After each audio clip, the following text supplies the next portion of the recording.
Yada die die die die die. Yada die die die die die. Yada die die die die die. Yada die die die die. Baruch atah Adonai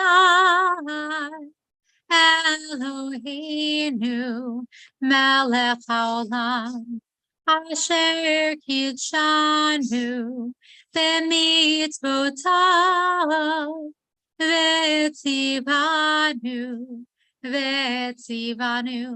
לעסוק בדברי תורה, לעסוק בדברי תורה, הפוך בה, לעסוק בדברי תורה.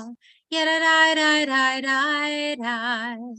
Yada die die die die die. Yada die die die die die. Yada die die die die. Welcome to everyone who just came. So good to see you all.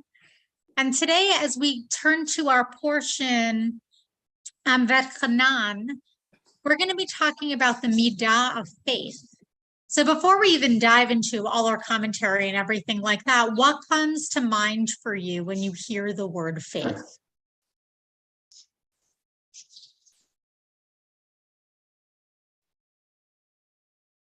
Religion. Religion, great. Values. Well, faith is also trust. Mm-hmm. And So faith, it's tied. Yeah, sorry, go ahead. and faith is not belief. Okay, so that's exactly the question that I was just going to ask, Larry. As usual, you're one step ahead of me. I love it. So what is the difference between faith and belief? Faith is an emotional thing. It's not intellectually. Belief is something that says there are facts around and that you analyze the facts. It's an intellectual pursuit. But faith is way more than that. It's an emotional thing. It's something that is like someone said, I think Bonnie said, it's like trust. It's not asking you to believe a set of facts. You're not judged by the set of facts you believe because they can be disproved. Faith is way beyond proof. Yeah, go ahead, Jessica. But Larry, there are plenty of people who believe things without facts, like the flat earth people and UFO people and Trumpers, just to throw those in. There are people who believe things totally without factual support. So I don't know if I think if you drop that, it might work as a definition, but No, because that's the problem with UFO. If you have a belief, you ask to show the proof. So you always ask, show me the proof. Oh, I believe in UFOs. Well, where is the proof? Because you believe, where is the proof? Faith is so it's an intellectual pursuit. Lay out the facts. It's almost mathematical. Okay, but I mean, I think what Jessica's pointing out there is, yeah, Larry, you're pointing out something that's super, super important, right? It's about one of them. Yeah, as Bonnie wrote in the chat, thank you so much, Bonnie. Faith is blind without facts. It's right. diving in and fully believing in something, right? But or having a trust in something, to be a little bit more precise, right? Right. There's a difference between intellectualizing something and putting one's trust in it, perhaps. So to ask the question a little bit of a different way, just exploring from a slightly different angle, in Judaism, we are permitted in so many different ways to question God, right? Moses and Abraham and so many of the big leaders in the Torah all question God in their own ways, right? It's okay to have doubts. It's okay to say, God, what are you doing here? So this idea of skepticism, where in some faiths that doesn't really work, in Judaism, it actually is embraced. that it is completely and totally okay to question things and to question God. So if that's the case, how does faith factor into that? You know, my faith and belief, I think we talked about this maybe before too, is my belief is God has performed miracles in our tribe's life and then also in my life. So I have belief in that. My faith, He will do them again. That I live my life is I know that those things happen for me, and they happen for us in this book. So I believe that. The faith is do it again, and that He's there for us. Thanks, Frank. Anyone else have anything they'd like to add to that? Michael, you look like you're ready to jump in. Well, I don't know. I'm just thinking that faith and goes along with the chosenness of the people. And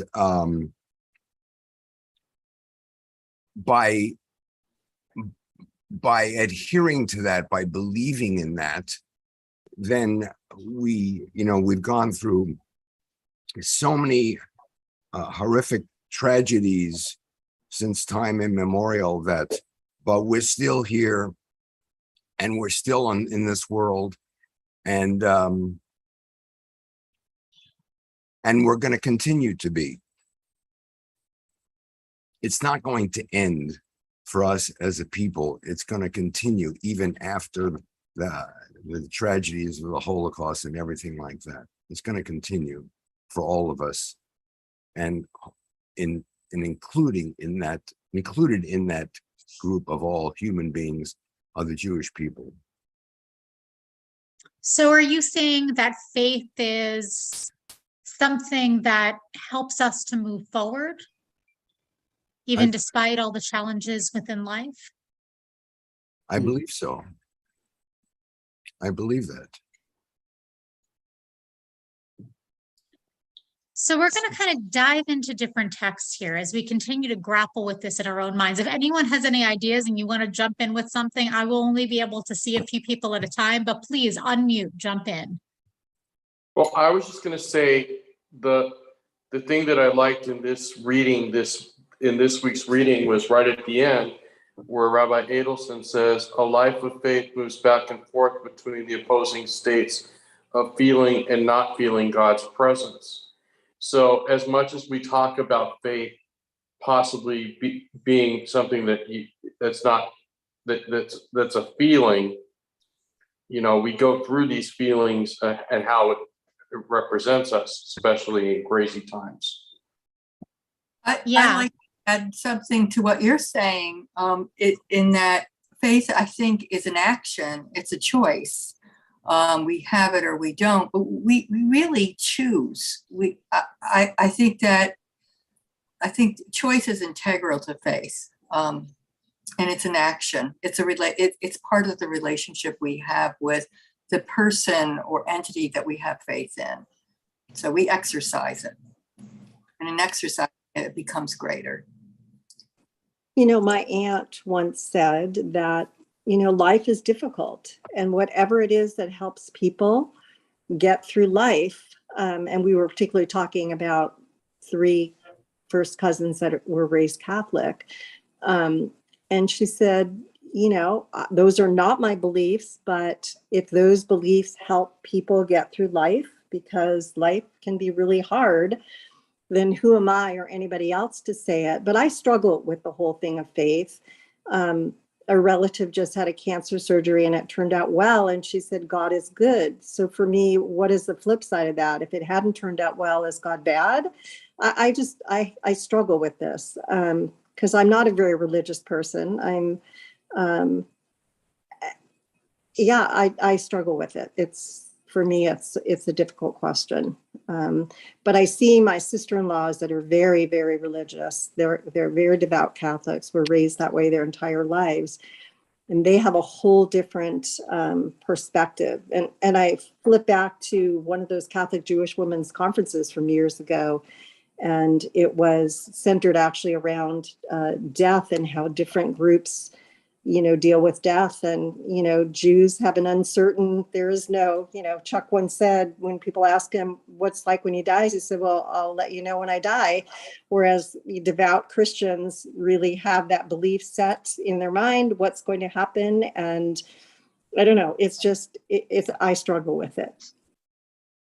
Yeah, and Ray, I think you're right to struggle with it, right? Every time there are good things, I tend to be very, very careful with the wording of how I respond, for exactly the reason that you say, right? It's not God saved one person and decided to turn God's back on another. There's so much hurt in that kind of an idea. But like, as we were talking about before, right, Judaism gives room for doubt. Maimonides, like there have been people within Jewish history who have said all Jews must believe this. And Maimonides was one of the biggest proponents of that. But for the most part, Judaism doesn't have that. It's not about what you must believe. It's rather that we're all invited to grapple with our faith in a very real and human way. So it sounds like, Ray, that's exactly what you were doing here. My problem is that people of faith sometimes cause a lot of pain and worry for everybody else that are not of their faith or their belief, or use faith as a weapon. There's more harm that comes from people with faith than just than I can imagine. And you don't have to go very far. And it's. So I want to just question that for a second, Irv. If we mean faith or belief by that, because I think that harm is actually meant with belief. If I believe this is the right way, and if you don't agree with me, you're wrong, and I'm going to do something about it. That's very different than faith, which I think has a more humility to it. You're right, and I think that clears up my point. But the other point about what we believe, I learned, during my life that all of us carry beliefs that we think are true and valid, that when tested turn out to be not. And we believe certain ways sometimes very strongly, and until you actually test it, and then you say, "Wait a minute, I've got that wrong." So I think we're all vulnerable to having wrong beliefs and coming up with wrong assumptions based on that. But I struggle with faith as well. I grew up in Orthodox tradition, went to yeshiva for 4 years, and anytime I question anything, I got one answer: it's geschrieben. It's and that turned me off. By the time I was bar mitzvah, I was gone. I didn't know there was anything other than orthodoxy, so I didn't get back involved until I was 18, 19 years old. Anyway, still struggle with it. Yeah, and I think we're all struggling with that here. Thank you so much, Herb, for adding that. Did I see another hand? I just wanted to say that for me in my life, I would rather choose to associate with people of faith, be they Jews or non-Jews, because that which we have in common is our faith and in God and what we call God. And that's just the way I am. If they believe in Christianity, God bless them. They believe in Judaism, terrific. But they have faith in God. That's important to me.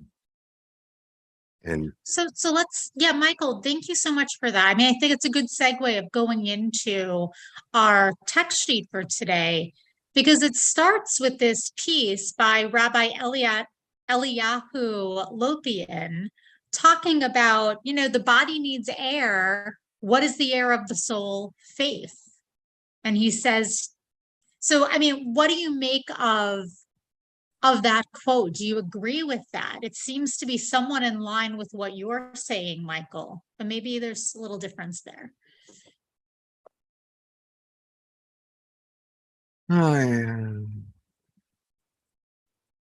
Any responses to that? I think that next paragraph says it all. Okay, well, this is kind of setting us up for what's going to be happening now, right? Right. Because it says today we'll be focusing on this midah of emunah, of faith, just as we've been starting to talk about. And yeah, it's a really, really tricky midah. It's harder to define in a lot of different ways. Sorry, I hit a button and it just got a little funny on me. Can you still see okay? Yeah, I can. Yeah. Okay, I will try to fix this. Frank, did you want to say something? For me, the next part is faith is so personal. That's, I believe that we are all children of God. We are all every.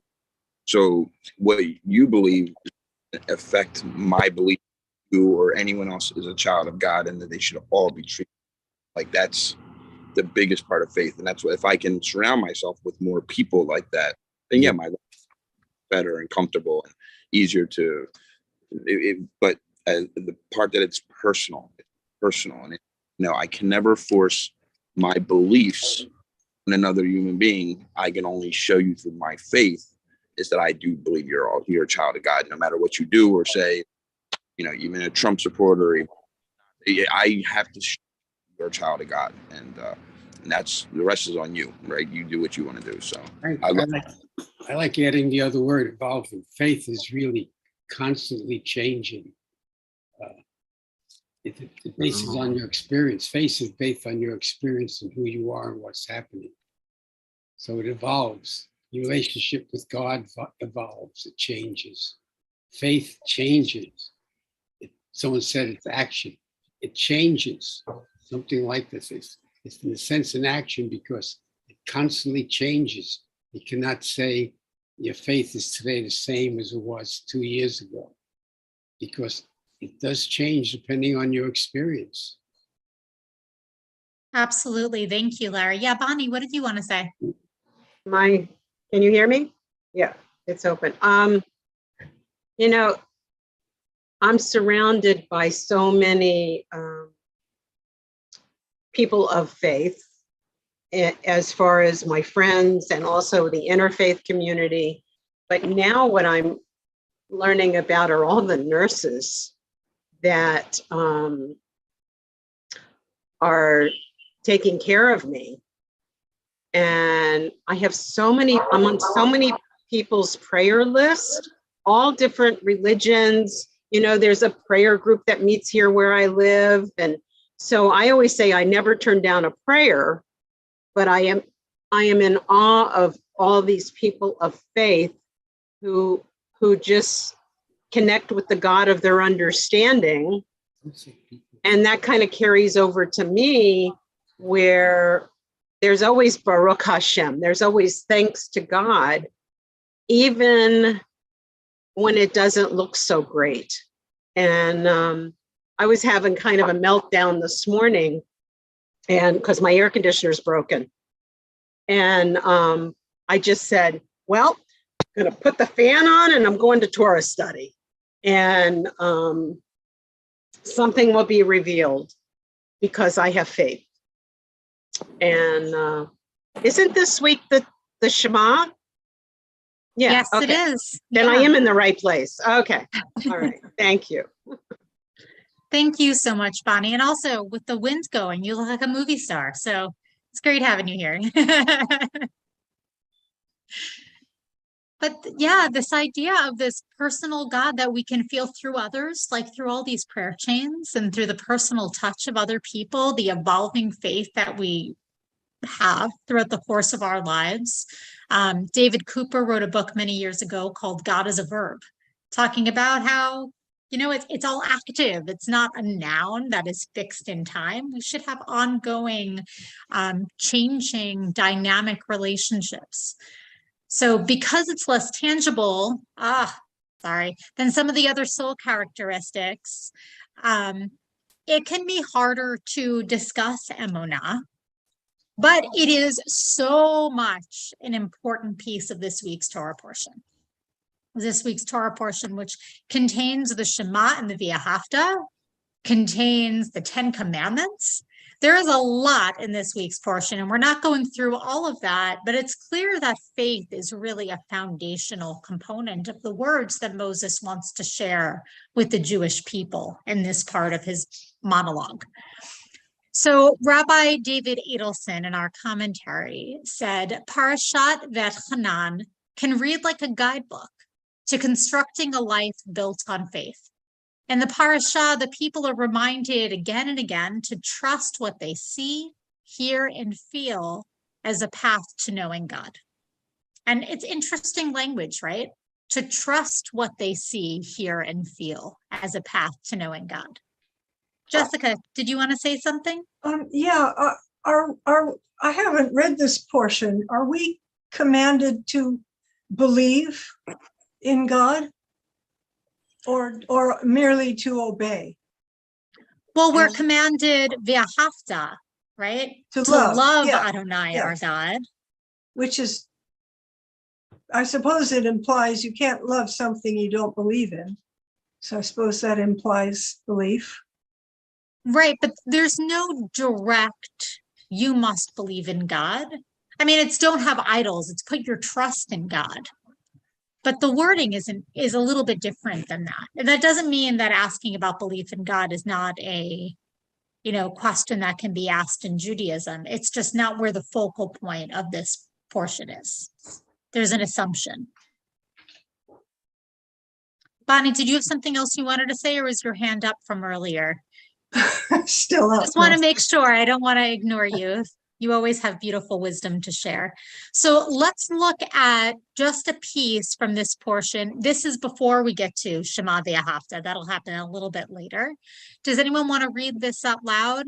And all these right here, they just mean God. So you can say God if you want. I can read it unless someone else Michael. wants. Yeah. Go ahead.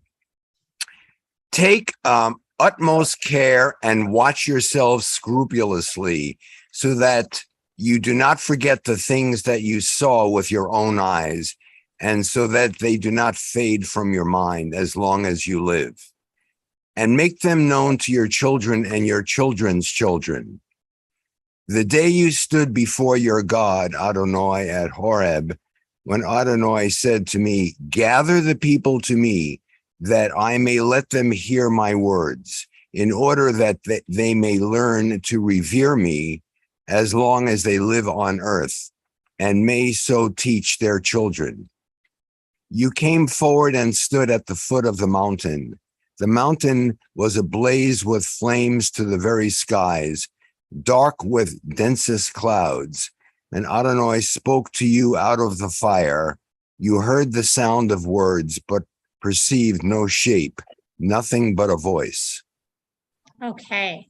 So this description is really, it's using a lot of senses and a lot of memories, right? We learned that there is so much kind of preserved in our senses when it comes to memory, right? We smell challah being baked and it takes us back to the home of someone who we loved who baked challah, or really some of the other senses here, we can be taken back to them. So he's describing really this focal point on going back to your senses and remembering what these things felt like, in part to have them more firmly kind of placed within their memories, to hold on to them. And Rabbi David Edelson says about all of this, as Ebenezer says, even if you forget everything else, do not forget the day when you stood at Mount Sinai. No other experience offers as dramatic a reason for faith. We are urged to remember it daily. A few verses later, we're reminded of the form or lack thereof that God took at the moment of that amazing encounter. The Eternal One spoke to you out of the fire, but you heard the sounds of words, but perceived no shape, nothing but voice. Even at this moment of clearest divine communication, God cannot be fully seen or known, but rather is heard and sensed. So does anyone have any kind of questions or responses to any of what we just read? No, we come to conclusions about subjects like this with our conscious minds, and then also at play subconscious mind. We take in many more things, feelings at the same time. At least that's my understanding of it now. So, but I think this. I think one of the points of having read some of this material, it is that it has to evolve. You can't make a leap of faith based on a limited amount of time or experience. You can't sit and pray and one day not believe and the next day believe. I mean, it has to come about. I think your subconscious has a lot to do with it. You talk about feeling, but that's really boiling up inside of you with, to some conclusion, helping you make some conclusion. And I think that's where people that are struggling are still evolving. I don't know if you ever stop evolving. I hope not, right? Yeah. I hope we keep on evolving. It's a very human thing for us to do. I like this saying because it expresses to me a lot the idea that there are times where we're not sure about God, but we still can feel connected to the community and be together, even if we're not sure. And we can't see God, but we can hear and touch and other things that help us bring God into our lives. Close the door. Beautiful. Yeah, thank you. I mean, I want to go back to one line. Yeah, okay. Right here, right? Okay. Because Rabbi David Edelson said about the Ebenezer quote, no other experience offers as dramatic a reason for faith as standing at Mount Sinai. Yeah. Why do you think he believes that? Like, why is he saying that here? Why do we need to remember it daily? Because even though we were not personally at Mount Sinai, and Moses was, it's supposed to be that all future generations from that point forward are not to forget the day as if we stood at the foot of Mount Sinai at that moment in time. I mean, that's why the first sentence, the day when you stood, and for me, my life is part of you. Absolutely it is. So there's a communal aspect that you're talking to here. Yeah. Yeah, Jessica. Isn't this the one and only time it's mentioned where you're actually having direct contact with You mean the entire Jewish people with God? No, standing at Mount Sinai and seeing the fire and listening to the voice, isn't that the only time we ever had direct contact? There's no other explanation where God is talking to us, or so I think that's what we're saying here. This is the moment. Yeah, right. It's the moment where everyone hears God's voice. I don't think right. There are other moments where everyone is connecting with God in a deep way, like through the cloud, or that pivotal moment when Aaron offers the priestly benediction and everyone feels God's presence and they all bow down to the ground. There are sacred moments outside of this one, right? Certainly when they left Egypt and the waters parted, that was a deep, that was a deep moment of connection with God. But you're right, this is the only time that God is speaking to the entire Jewish people. There is a discrepancy there. Rabbi, I know when I see this and that experience of being at Mount Sinai, it connects me with the psalm that I say almost every morning as I place God before me always.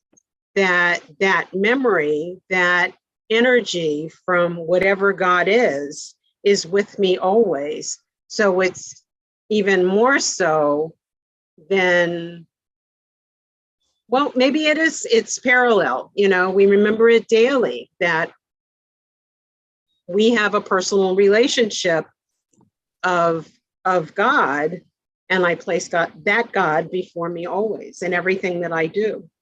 So Yeah, sometimes absolutely.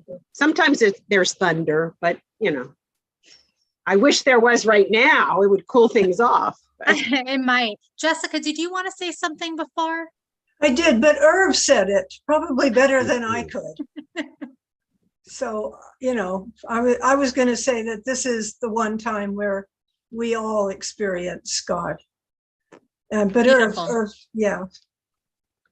I Yeah, would Michael. I would just like to say and repeating something of what Irv said before, that I wish, more than 60 years ago, I would have been taught this concept in Hebrew school, rather than just learning how to read the words.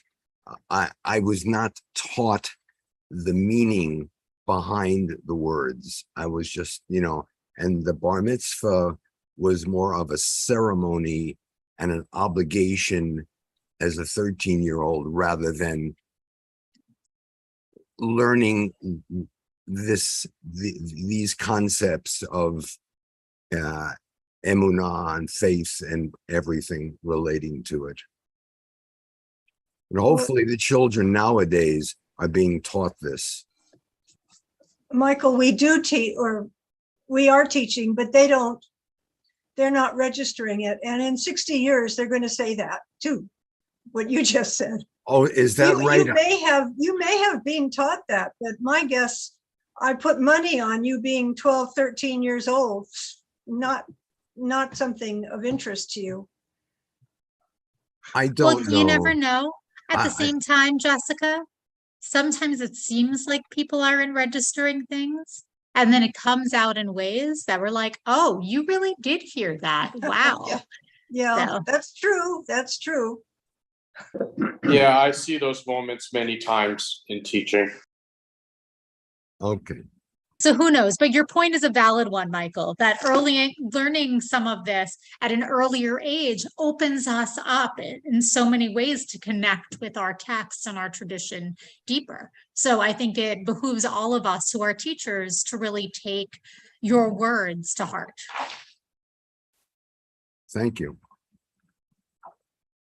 So let's look at a few of these other texts that I put in here, right? And we had talked a little bit about this already, that faith is so often approached as an intellectual pursuit, as if faith and belief are one and the same. But we talked about how there actually are some differences between them.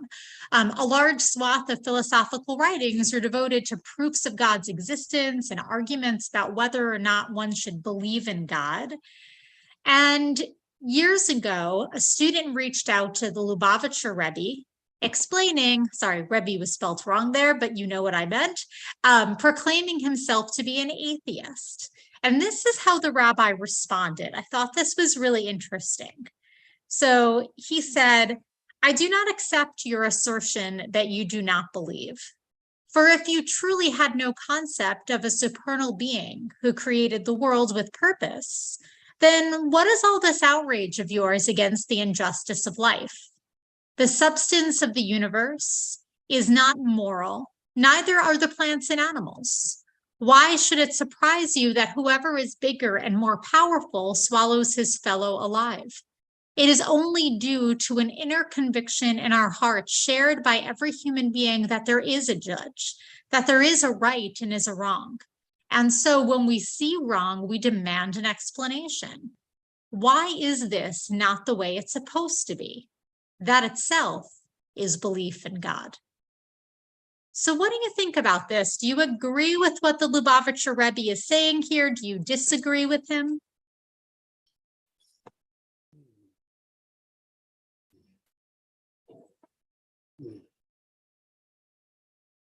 And why do you think he responded this way?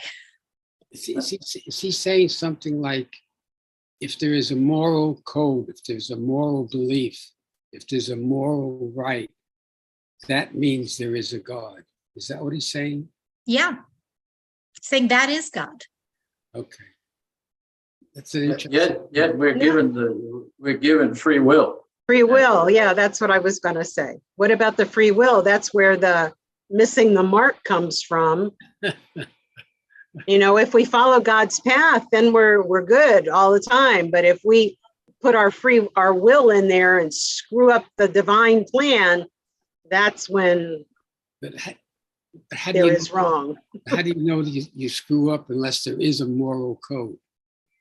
See, God is the moral code, is what Rabbi Cassi is saying. Well, not me. That's what the Lubavitcher Rebbe here is Okay, saying. right. I'm not taking credit for his words. I think he makes a good argument. In fact, I wish that in my youth I had questions like this, but I was not allowed that opportunity without just being shut off. I always looked into the study hall where the kids who were older than I were facing each other and arguing about this, that, and the other. You know, just wish I could be in there, but any question. I was turned off from questioning anything. So, but anyway, I think he makes a good argument. He's a good debater. He's debating with somebody who doesn't believe. And here's what he's trying to find a way to describe to this person that, well, you may not think you believe, but if you think of this, then isn't that like you believe? If you believe there's moral and ethical ways to live, isn't that taking you somewhere closer to what you're saying you don't believe? So he's debating. The problem I have with this moral code, which I mentioned, for example, there is a Russian moral code, there's a Ukrainian moral code. See, each of those, Russians believe they have the right code, Ukraine believes they have the right code. So if you think of it esoterically, the moral code, yes, that's God, but we don't think that way. Yeah, you're talking about the cultural differences place to place, but in general, we all generally agree that murder is not acceptable. Right. That we shouldn't be stealing from other people. Like there are some things that are broadly accepted. And there might be, I mean, we know there are people who think that those rules don't apply to them or shouldn't apply to them. Right. But that those outliers are outliers, right? Like, yes, there might be cultural differences. We need to respect those cultural differences, but there is a core that I think is there in the middle. Well, it's like we have a court of international justice, which the US is not a member of. So, you know, so that's hard to go along with. We're a good country. How come we're not part of a court that? And that very easily could be more political than anything else, right? I know. So I wanted to say that Larry a moment ago said there is a Russian moral code. And the thing is, there is a Russian code right now, but it is immoral in terms of their what they're doing to Ukraine and possibly other countries. Right, so it's a code, but it is not following the correct path. But they don't think so. They think well, they're following the right but path. I think we're going into the idea of justification here too, right? When someone does something wrong, it is much easier to justify their actions than to recognize that they actually they've missed the mark. Right. So you're right, it's super complicated. And there is definitely a pushing back at the Lubavitchers. Like I'm hearing that, and that's totally legitimate to push back at this idea. Right. I like to think God is above all that. So it's almost the unreachable. And also perhaps that what unites us. Yes, yes. So let's bring in a little bit of Alan Marinas, because I feel like we can't study Musar without him. He wrote, even the most firmly atheistic person feels a deep and intense longing for an intimate connection to powers greater than himself or herself. To say, I don't believe in God, doesn't put an end to that yearning, though it may call into question what the person means by God. Even people who do have a well-established inner sense of God need to be challenged in their faith, because a fully resolved faith is a dead faith, since the facts of life challenge faith at every turn. Our understanding, like all our inner qualities, is meant to grow. The Rambam conceives faith not being about belief, but about knowledge and understanding. And this seems right to me. Rabbi Pur once said to me, everybody has faith, but only some people know it. Yeah. Yeah, that comes out a lot when I was doing hospice chaplaincy, and people would say, I don't believe in God. And I say, well, tell me about this God that you don't believe in. Mm-hmm. And then stories. There were beliefs, there were understandings, there was discussion of a power greater than themselves. So I love that line about everybody has faith, but only some people know it. And hopefully I like to support people in finding that connection in their lifetime. Yeah. And there's something else really powerful that I find in what you just said, Bonnie, right? Because sometimes if we hear the words, I don't believe in God, we could think, okay, that's an end to a conversation. Obviously, no conversation is meant to be had. And that is so the opposite, right? Mm-hmm. It is actually an invitation for conversation. What does that mean to you? And the same thing with I believe in God could be seen, okay, they believe in God, fine, done deal. But no, that also is an invitation. What does that mean? What does that look like in your everyday life? Because it doesn't mean the same thing to one person that it means to the other. So thank you. Thank you for bringing that in. It's like the story with the atheist arguing with the devout God. And it got heated in the discussion, and finally it was over. And the atheist said, well, thank God that's over. Uh-huh. So in every one of us, I believe in the yearning part of it. I think in the yearning part, it gets into trouble when you get to try to intellectualize it. And they've done a good job in what we covered today, showing the differences. And just trying to grapple with it, absolutely. Frank, you unmuted. Is there something you wanted to say? No, I was going to say, when I have this conversation with people and they say they don't believe in God, and I ask why, and they say, well, he sent a tsunami, so God sent the tsunami that killed 100 and something thousand people. And I go, oh, I don't believe in that God neither. So we agree. But I do believe in the God who sent all the rescue workers. I do believe in the God who sent people, that we have such a yearning to help one another when there's an earthquake in Haiti. That was another, well, why would there be a God if there's thousands of people dying in an earthquake? Well, I don't believe in that God neither. But I do believe in the God that made us so driven to go help, And I also, when I think about when I've had my struggles with my beliefs, I always think, I could keep fighting with God, but my arms are just too short to really fight with him anymore. They're just too short. So I might as well just accept things. So, but it's that feeling that I want to help. That we all do. We build Coast Guards to help. We build these things to help one another. And that's where my belief in God is. That's where we are as human beings. So, I don't know. Beautiful, Frank. Thank you. And also, if you look in the chat, Ray wrote something in as Mr. Rogers quote, right? Look for the helpers. And perhaps God is right there in the helpers. Absolutely.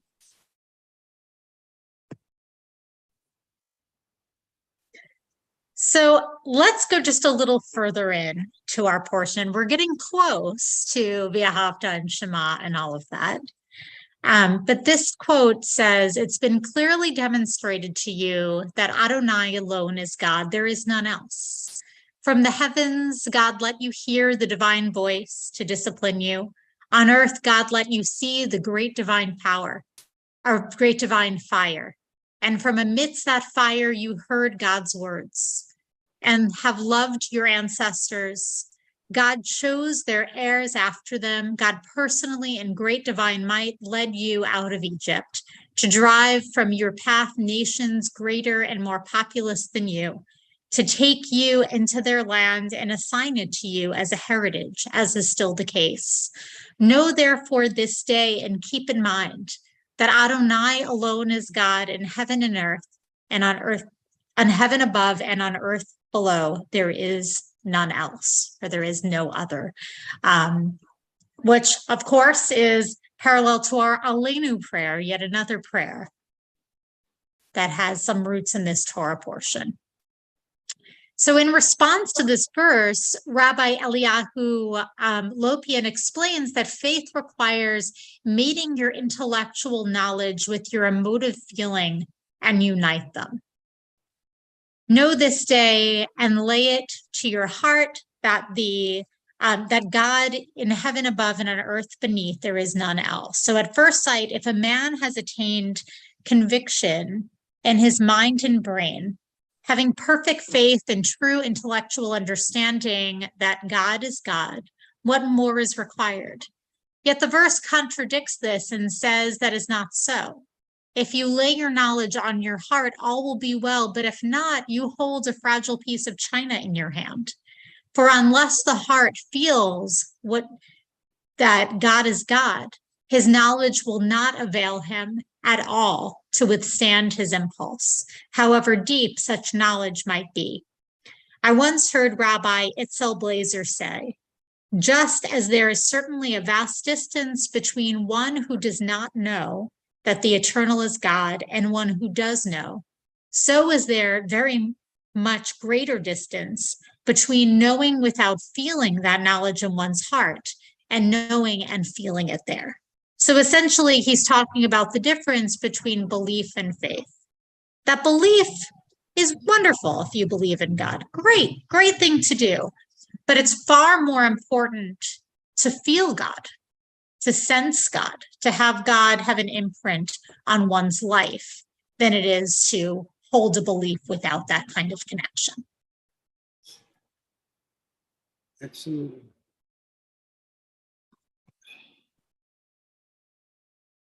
I'm just going to go to one more text and then we'll pause for a second because I'm looking at the time. This has been such a wonderful discussion.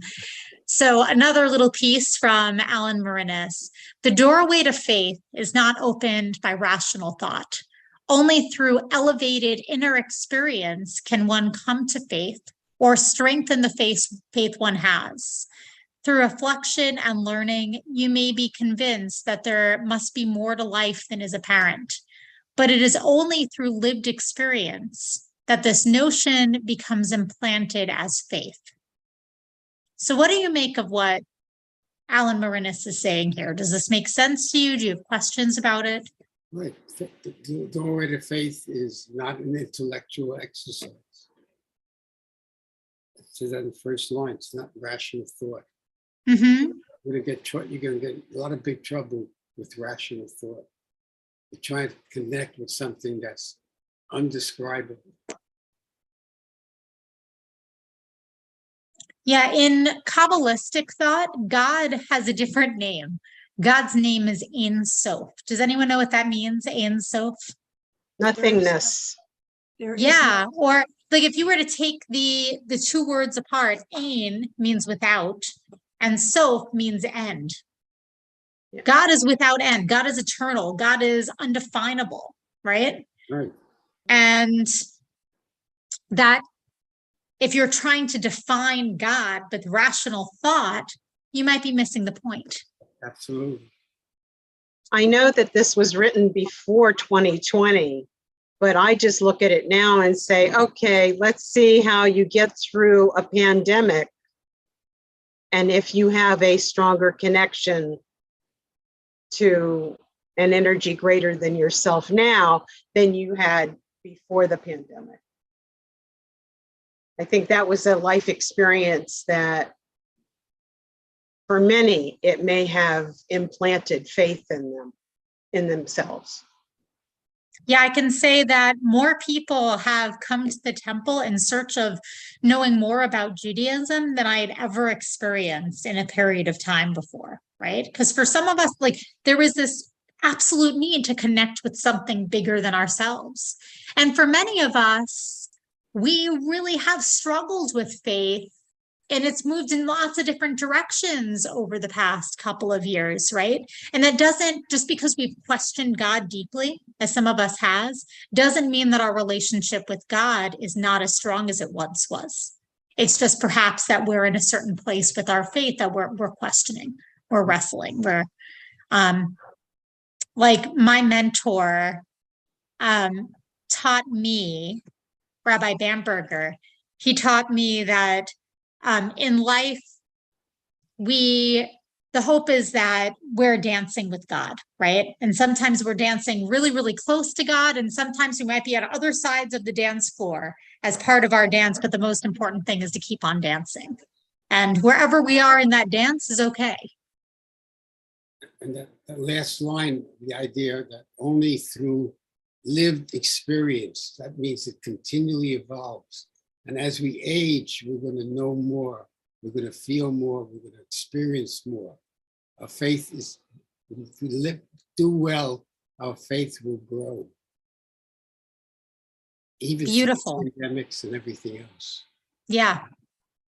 Absolutely beautiful. We have so much to learn from our experiences and the experiences of one another. Right. One another, yes, yes, yes. So here we, yeah, sorry, go ahead, Larry. I've had a neighbor experience recently. They saw my wife wandering outside, and they know our age and everything else. Two of them got worried. They contacted us. Was everything okay? That is a wonderful experience. Does that develop your faith in your community and man, people, God, everything? It's wonderful. I'm so I glad think you that- have that. Yeah, and I think goodness is universal wherever you find it. My cousin was just visiting, and my grandson and she were drawing together, and he mentioned something about God. So she asked him, what is God? And he said, some people think God is a blessing, and some people think he is a person. I found that fascinating. I don't really know where he got that, but he's really had no formal religious training whatsoever. But the choice of his words, a blessing, I thought that was quite remarkable. Yeah. That's a beautiful way to think of God. Absolutely. So the words on the page right now might be familiar to you for anyone who knows a little bit of Hebrew. But the words here are exactly what Bonnie had brought up earlier. Shema Yisrael Adonai Eloheinu Adonai Echad, and then V'ahavta et Adonai Elohecha. You shall love the eternal your God with all your heart, with all your mind, with all your spirit. And I'm going to put it to the English right here. Obey, O Israel, fully and faithfully, that it may go well with you, and that you may increase greatly in a land flowing with milk and honey, as God, the God of your ancestors, spoke to you. Hear, O Israel, Adonai is our God, Adonai alone. You shall love your God with all your heart, with all your soul, with all your might. Take to heart these instructions with which I charge you to this day. Impress them upon your children. Recite them when you stay at home and when you are away, when you lie down and when you get up. Bind them as a sign on your hands and let them serve as a symbol on your forehead. Inscribe them on the doorposts of your house and on your gates. So Rabbi Adelson says a little bit about these words in his portion. Further in our portion is the verse that is the pinnacle of faithful affirmation in our daily liturgy. Hear, O Israel, the eternal is our God, the eternal alone. However we translate and understand this verse, whether as there is only one God, God is unification, or any other variation thereupon, uttering this verse aloud as a daily practice is a sure declaration of faith. We may be feeling awareness of God's presence at the moment we utter the Shema, or we may not. Either way, we affirm the search for God's centrality in our lives. So when you said the words of Shema, has this been like, what goes through your mind as you're saying these words of the Shema? And is that along the lines of what Rabbi David Edelson is saying, or is it a little bit different? Mine's a little bit different, I think. First thing I think of is I think of all the generations past that have said this prayer. But then I think of how important it is for us to declare this is what we believe, this is who we are. When I say Shema Yisrael, Hear O Israel, Adonai Eloheinu Adonai Echad, this is the God I believe in, this is who I am. And a lot of times, I know a lot of times people say, we do these prayers so many times, it feels like we're just doing it for rote. But I think if we really think, and I think that's why a lot of times, a lot of congregations give everybody a couple seconds before you start the Shema to really get your mind in that spot. And when I say it, I feel even stronger of my commitment. Yeah, thank you. Thanks, Jay. Jessica, did you want to say something? Oh, I was going to agree with Jay. When I say it, I'm connecting with 3,000, 5,000 years of Jews. Well, we didn't say it 5,000 years ago. 2,500 years of Jews, and especially those who died in the Holocaust saying it, and who died in the pits dug in Eastern Europe saying it. I think about those people when I'm saying it. Mm. That's a deep reflection on faith and also community and the way things are passed down throughout the generations.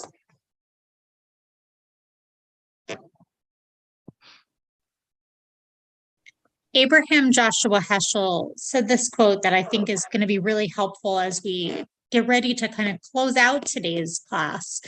If God were a theory, the study of theology would be the way to understand him. But God is alive and in need of love and worship. This is why thinking of God is related to our worship. In an analogy of artistic understanding, we sing to him before we are able to understand him. We have to love in order to know. Unless we learn how to sing, unless we know how to love, we will never learn to understand God.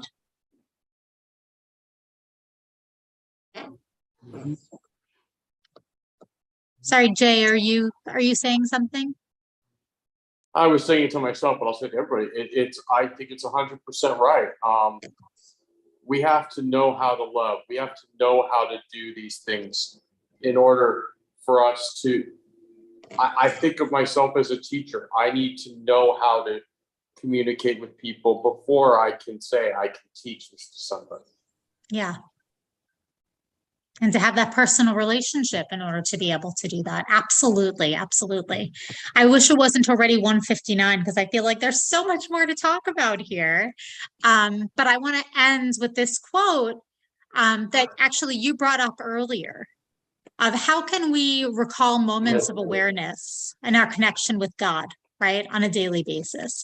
How can we build a practice of seeking awareness with God in our lives? Because if we do recognize, as we said earlier, right, that we can choose to kind of see God's presence in our lives, and how is it that we go about doing this? Our prayer texts repeatedly remind us of the moments of creation, revelation, and redemption.